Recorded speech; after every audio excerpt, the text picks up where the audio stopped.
Whether you're a man or you're a woman who knows a man, this video is worth listening to. The information is so important. Now, I think we're all somewhat aware of the stereotypes that men don't talk about their feelings, men are emotionless, men don't show emotion, and all those things. But that's just because of the society we've created and the way that men are raised in society. Now, this has caused a lot of problems, which I'm going to talk about today. These are the shocking statistics about men's mental health and suicide. The male rate of suicide was 15.8 per 100,000 in comparison to female suicide, which was 5.5 per 100,000. Males aged 50 to 54 were likely to have the highest rate of suicide, and this has been fairly consistent throughout the years. Males are 2.9 times more likely to die of suicide compared to females. In England, more than 90% of people who die by suicide usually have a struggle with mental health or addiction. Now, this is both for men and women. So if you're a man who has mental health illnesses or has an addiction, this increases the likelihood even more. In the UK alone, nearly 12 men every single day die by suicide. Suicide is the single largest killer of men under 50 years of age. Only 36% of referrals to the NHS for talking therapy are for men.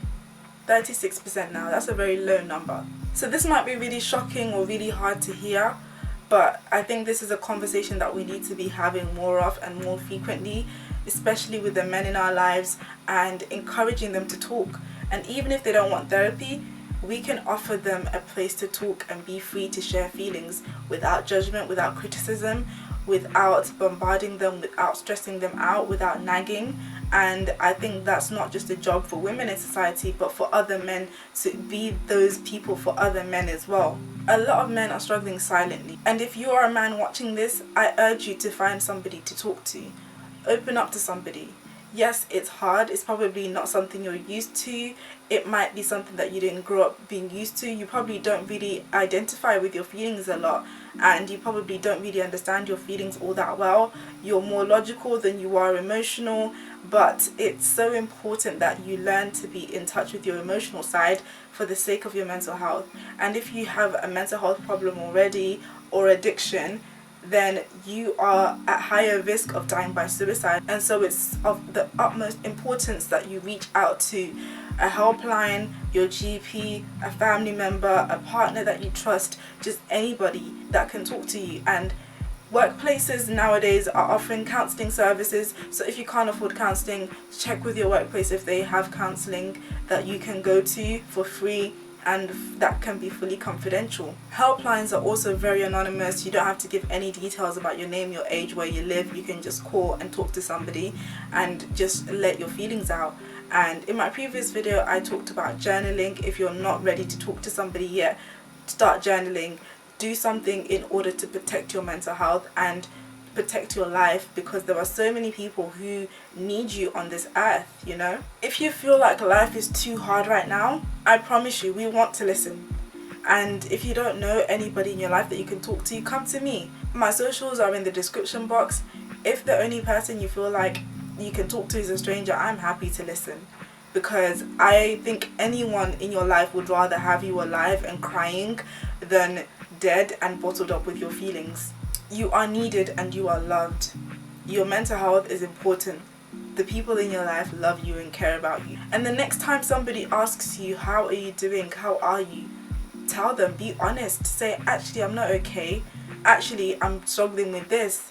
Actually, I need help right now. I'm not at my best. Please help me. I feel like a bag of crap. So this video isn't here to tell you about the benefits of therapy and where you should go and why you should go.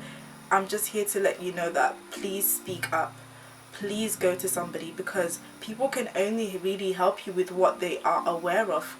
They can't help you if you keep saying you're fine and you don't tell them what's going on behind closed doors. Talk to somebody. Somebody in this world is willing to help you. Somebody out here can handle your pain. Somebody out here wants to hold your pain. Somebody wants to be your shoulder to lean on. Somebody wants to help you live and to survive. Like I said before, I know you might not be used to talking about your feelings, but I think it's worth talking about your feelings if it means that it's going to keep you alive. We would rather you talk about your feelings and live than keep it bottled in and take it to the grave with you before your time. If all the information I've offered is not enough for you, I'm going to leave some information in the description box of where you can go to maybe men's support groups, anonymous men's support groups, where you can share these feelings and talk about these feelings in a space with other men. If you don't feel like you can go to somebody in your life that you know, you can go to those support groups or support helplines and speak to men who probably have been through a lot, and men who are well versed in talking about their feelings and can help you get in touch with your feelings.